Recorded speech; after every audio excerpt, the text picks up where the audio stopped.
Use of be supposed to. Please consider these three sentences. I am supposed to go. I am supposed to be going. And I am supposed to have gone. ये तीन sentences आपके सामने हैं. इन तीन sentences का अर्थ आप क्या निकालते हैं? आपको क्या लग रहा है कि इन तीनों सेंटेंसेस में क्या कहा जा रहा है? अगर कंफ्यूज्ड हैं, नहीं समझ पा रहे हैं, तो आपको ज़रूरत है इस वीडियो को पूरा देखने की. इसलिए मेरे साथ इस वीडियो में अंत तक बने रहें. Suppose to, be suppose to के सभी तरह के यूज़ जानने के लिए, सभी अर्थों में यूज़ जानने के लिए. वीडियो अगर पसंद आता है तो एक लाइक ज़रूर कर दें, ये मेरी आपसे रिक्वेस्ट है. चैनल अब तक सब्सक्राइब नहीं किया है तो इसको सब्सक्राइब करते चलें. So let's start the video. Right, इसको हम दो पार्ट्स में ब्रेक कर लेते हैं. इस स्ट्रक्चर को subject plus be plus suppose to plus verb, base form पूरा स्ट्रक्चर है. इसको दो पार्ट में हमने ब्रेक किया. Subject plus be plus second part हो गया, suppose to plus verb base form, ये सेकेंड पार्ट हो गया. ठीक है, अब इसको देखिए कि सब्जेक्ट प्लस बी, बी का मतलब आप समझते हैं. मैं ये उम्मीद करता हूँ कि बी का मतलब आप समझते हैं. बी मतलब इज, एमा या फिर वाज वर. ठीक है, तो आप पहले से जानते हैं, फिर भी मैं एक बार रिपीट कर देना चाहूँगा. आई के साथ प्रेजेंट में एम आता है, पास्ट में वाज आता है. यू के साथ प्रेजेंट में आर आता है, पास्ट में वर आता है. शी के साथ इज आता है प्रेजेंट में और पास्ट में वाज आ जाता है. वी के साथ आर आता है प्रेजेंट में और पास्ट में वर आता है. दे के साथ प्रेजेंट में आर आता है और पास्ट में ये वर हो जाता है. ठीक है, तो इज, एमा और वाज वर ये बी के फॉर्म्स हैं. ठीक है, तो ये चीज़ तो क्लियर है. जो दूसरा पार्ट था, दूसरा पार्ट क्या था? सपोज टू और वर्ब की फर्स्ट फॉर्म. राइट, तो वर्ब की बेस फॉर्म, ये चीज़ याद रखिए. सपोज टू गो, वर्ब की base form. Suppose to try, suppose to eat, suppose to exercise, suppose to want. आपने यहाँ पे एक पैटर्न देखा.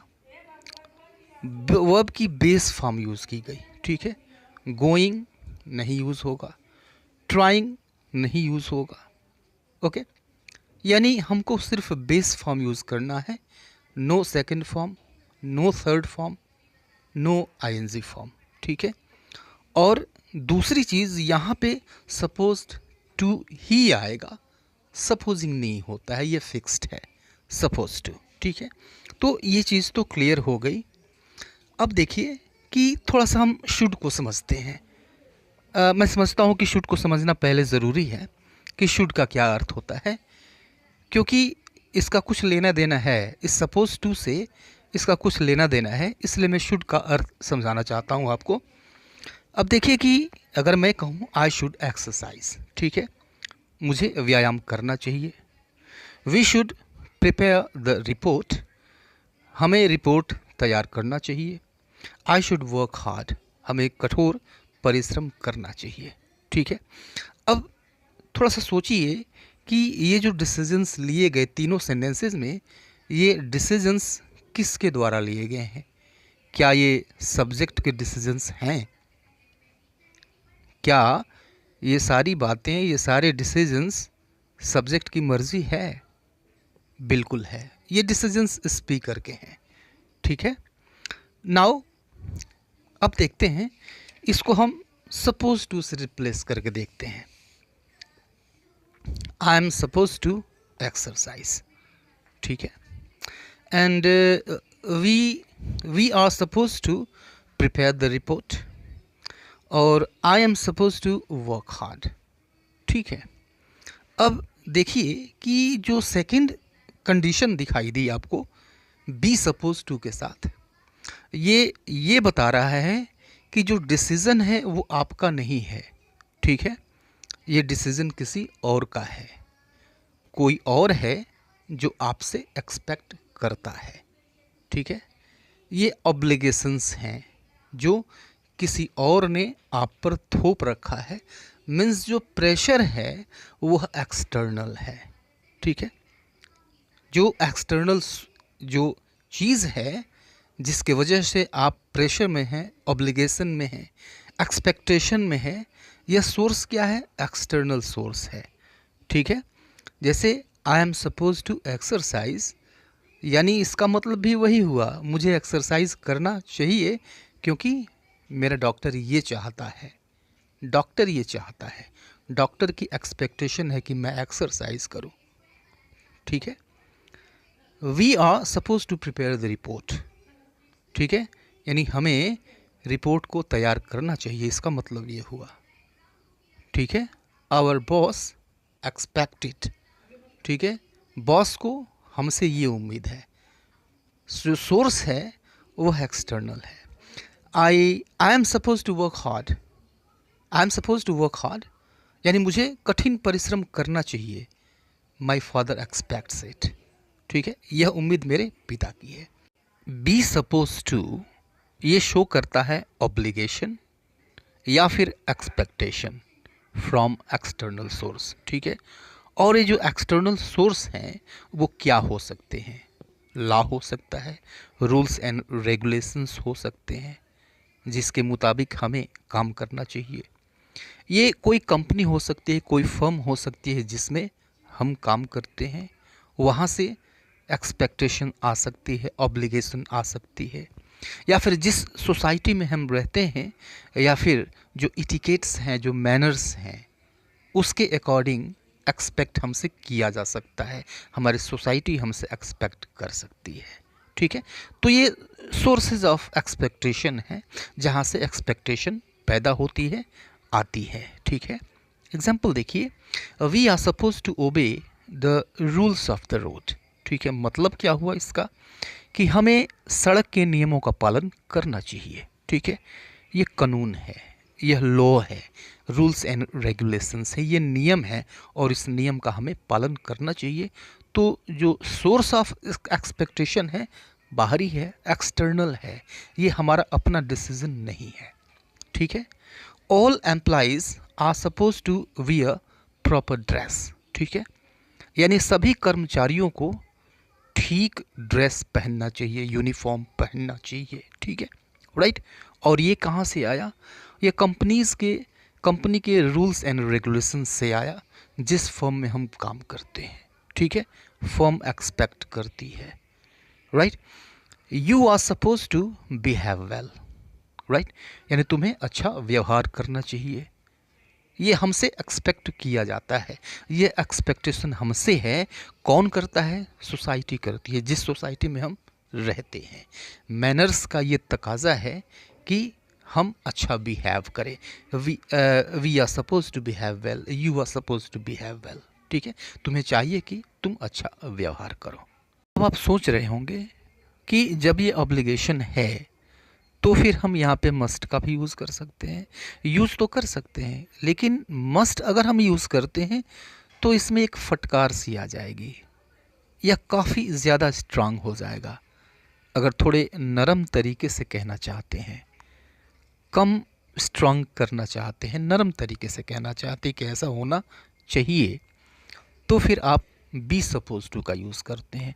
और बिल्कुल स्ट्रांग हो तो फिर आपको मस्ट का यूज़ करना चाहिए, क्योंकि इसमें फटकार है, राइट, इसमें पनिशमेंट होगा, ऐसा हिंट देता है ये। जैसे एग्जाम्पल देखिए, you are suppose to get a gift when you go to a birthday party, ठीक है।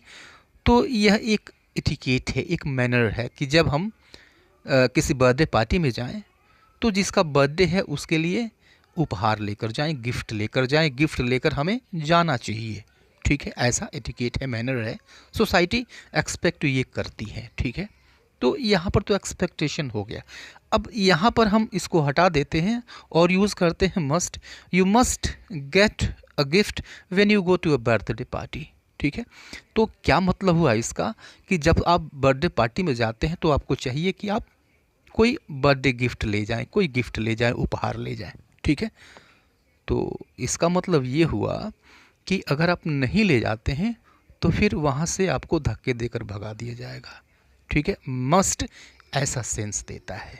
ठीक है, तो नरम तरीके से कहना चाहते हैं तो आप बी सपोज टू का यूज़ करिए। ठीक है, राइट। सेकंड कंडीशन हम देखते हैं कि जो एक्सपेक्टेशन है वह एक्सपेक्टेशन आपके अनुभव के आधार पर थी। अब तक जो हमने पढ़ा, अब तक जो हमने देखा, वह सारे एक्सपेक्टेशन जो ऑब्लिगेशन थे ये अनुभव के आधार पर था।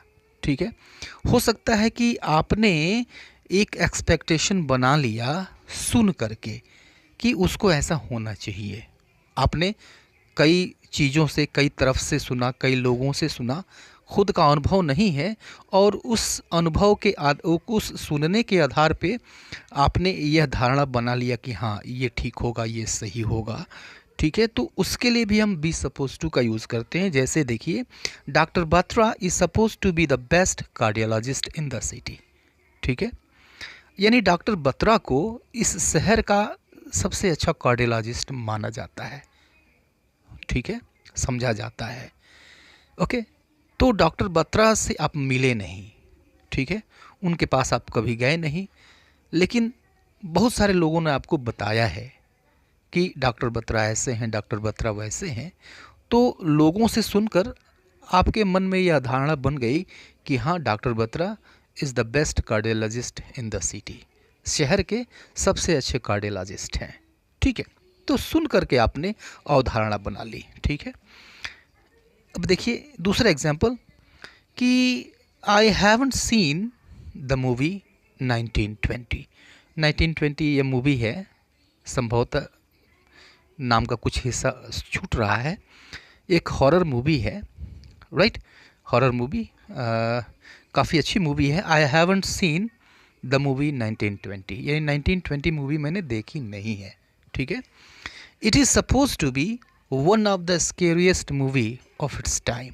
ठीक है, यानी अपने समय की ये सबसे डरावनी फिल्मों में से एक इसको माना जाता है। ठीक है, मैंने देखी तो नहीं, लेकिन कई मेरे दोस्तों ने मुझे बताया, कई सारे फ्रेंड्स ने मुझे बताया है कि बड़ी डरावनी फिल्म है ये। ठीक है, और उनको मैंने विश्वास कर लिया। ठीक है, मेरी यह धारणा बन गई सुन करके। मेरे खुद का कोई एक्सपीरियंस नहीं है, मैंने उसे देखा ही नहीं। ठीक है, right. So this was the next second condition. Now let us see the third condition when we use be suppose to. ठीक है, अब ये थर्ड कंडीशन है। पीछे तो हमने ये देखा कि एक्सपेक्टेशन है कि हम ऐसा करें। ठीक है, लेकिन अब हम ऐसे एक्सपेक्टेशन की बात करेंगे जो कि एक्सपेक्टेशन पूरी नहीं हुई, उम्मीद जो है वह पूरी नहीं हुई। ठीक है, राइट। और जिस वजह से इट कैन कॉज एंगर, इससे गुस्सा भी पैदा हो सकता है या फिर निराशा भी पैदा हो सकती है। ठीक है, जैसे you were suppose to complete this task by now, right. You were suppose to complete this task by now. ठीक है, यानी तुमको अब तक ये काम पूरा कर लेना चाहिए। ठीक है, पूरा कर लेना चाहिए। देखिए, एक्सपेक्टेशन जो था यह कंप्लीट नहीं हुआ, अब तक काम पूरा नहीं हुआ, लेकिन हो जाना चाहिए। ठीक है, हो जाना चाहिए था, ये एक्सपेक्टेशन कंप्लीट नहीं हुआ। ठीक है, अब इस कंडीशन को आप सपोज करिए, कंडीशन को मानिए, कल्पना करिए, इमेजिन करिए। Avinash is now 38। ठीक है, अविनाश की जो उम्र है वो 38 साल की हो चुकी है, 38 ईयर्स की हो चुकी है। ठीक है, अब he is suppose to be married. ठीक है, he is suppose to be married, यानी उसको शादी कर लेनी चाहिए ना। उम्र उसकी काफ़ी ज़्यादा हो गई है, कर लेनी चाहिए, लेकिन की नहीं। एक्सपेक्टेशन यहाँ पर उसका फुलफिल नहीं हुआ, कंप्लीट नहीं हुआ। जो लोग एक्सपेक्ट करते थे, सोसाइटी जो एक्सपेक्ट करती थी, जो उसके अपने लोग एक्सपेक्ट करते थे, वह एक्सपेक्टेशन कंप्लीट नहीं हुआ, पूरा नहीं हुआ। ठीक है, अधूरी रही। 38 का हो गया फिर भी उसने शादी नहीं की, तो he is suppose to be married, यानी उसको शादी कर लेनी चाहिए। एक और सेंटेंस देखिए, he is suppose to have kids, यानी उसके बच्चे हो जाने चाहिए, और वो भी नहीं हुए। राइट, तो एक्सपेक्टेशन कंप्लीट नहीं हुआ। यह चीज़ दिखाता है। ठीक है, some more examples. He is suppose to be studying but I can see the lights of his room are off. ठीक है, he is suppose to be studying but I can see the lights of his room are off. ठीक है, यानी उसको पढ़ रहा होना चाहिए, बट आई कैन सी, लेकिन मैं देख सकता हूँ, the lights of his room are of, कि उसके कमरे की जो बत्तियां हैं वो बुझी हुई हैं। तो कमरे की बत्तियां जो हैं वो बुझी हुई हैं, मतलब वो सो रहा है, वो पढ़ नहीं रहा है। यहाँ पर एक्सपेक्टेशन फुलफिल नहीं हुई, पढ़ रहा होना चाहिए, मुझे उससे ये उम्मीद थी, लेकिन वो तो सो गया। ठीक है, one more example, Jack is suppose to be sleeping but I can hear him playing. Jack is suppose to be sleeping but I can hear him playing. ठीक है, यानी जैक को सो रहा होना चाहिए, but I can hear him playing, लेकिन मैं इसे खेलते हुए सुन सकता हूँ। ठीक है, खेल रहा है, उम्मीद मुझे क्या थी कि जैक तो सो रहा होगा, उसे सो रहा होना चाहिए, एक्सपेक्टेशन ये थी, लेकिन एक्सपेक्टेशन पूरी नहीं हुई, वो तो खेल रहा है भाई, मैं देख सकता हूँ, मैं सुन सकता हूँ उसको। ठीक है, तो मैं समझता हूँ कि ये अच्छी तरह से क्लियर हो गया होगा। Be suppose to, use of be suppose to, right. Video अगर पसंद आई है तो फिर कमेंट बॉक्स में कमेंट करिए। मिलता है नेक्स्ट वीडियो में, तब तक के लिए गुड बाय, टेक केयर।